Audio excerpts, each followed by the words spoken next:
And, counsel, Algonquin wasn't a textualist opinion. Do you agree with that? In other words, the analysis that the court was using there was really keyed to the legislative history of that statute, and it wasn't as though we were doing an interpretation of the word adjust. I disagree with that. I think you read the opinion, first it talks about plain meaning, then it talks about statutory context, and then it goes on to legislative history, so it was all three of those. And the conclusion it came to, it directly addressed and rejected the argument that the D.C. Circuit had accepted in that case, which is that when Congress wants to delegate the authority to tariff, it uses a consistently explicit and well-defined approach, which is to use these magic words, tariff, tax, impost, and so forth. All right, the court said, no, Congress is not bound to use that particular formulation when it wants to confer this power. Let me ask you about the premise of your argument, which you sort of started at the beginning saying that one would expect for Congress to give the president a broad leeway in this kind of foreign affairs context.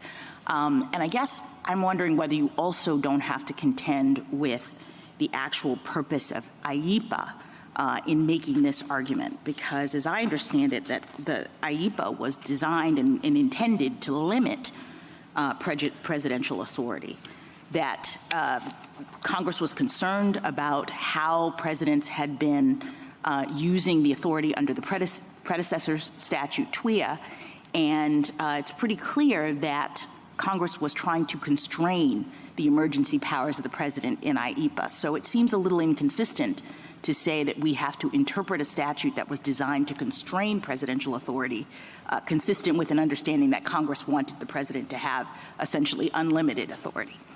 I disagree with that, because what Congress actually did as— What part do you disagree with? I'm sorry. Well, I disagree with the notion that they were trying to constrain the breadth of the actions the president may take when it comes to this particularly narrow domain, which is, various regulations of transactions. But how can you disagree with that? I mean, the history is what it is. Because they made a series of changes to IEPA that relate to the triggering conditions, so to speak, and the procedures that apply, but they did not change the language in IEPA. Right, but what was the intent of Congress in changing the language? Wasn't it to constrain presidential authority in this area? To constrain it in the triggering conditions and the procedures that apply in this— So those are the triggering context. The triggering conditions and procedures that apply are a means to constrain. That is how they went around about constraining. But my point is that Congress enacted this legislation with the intent of preventing the president from having unlimited powers in this area, and you're asking us to now interpret that statute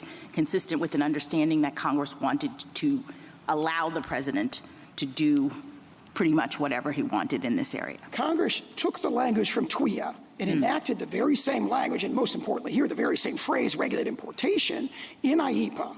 And therefore, the natural inference is Congress did not intend to change the scope of authority, the powers, the tools the president can exercise. Did any president under TWIA use that language to impose tariffs? Well, yes, President Nixon's 1971 tariffs. Not a tariff. That wasn't a tariff. It was a licensing agreement during wartime. It was a specific thing.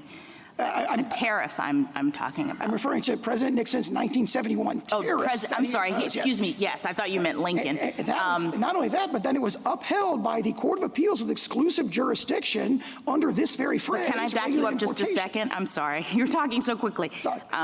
President Nixon did not rely on TWIA initially to impose the tariffs. Is that correct? I understood that was just a litigating position that he took once it was challenged. That was not his initial. I wouldn't put it that way, because he has a broad invocation. I'm invoking all range of statutes, something like that, in Proclamation 4074. And I think the understanding is he didn't want to kind of spook our allies by invoking the Trading with the Enemies Act, by specifically invoking it, but in litigation it was defended on that ground. So the Department of Justice defended it as an exercise of TWIA and did so successfully.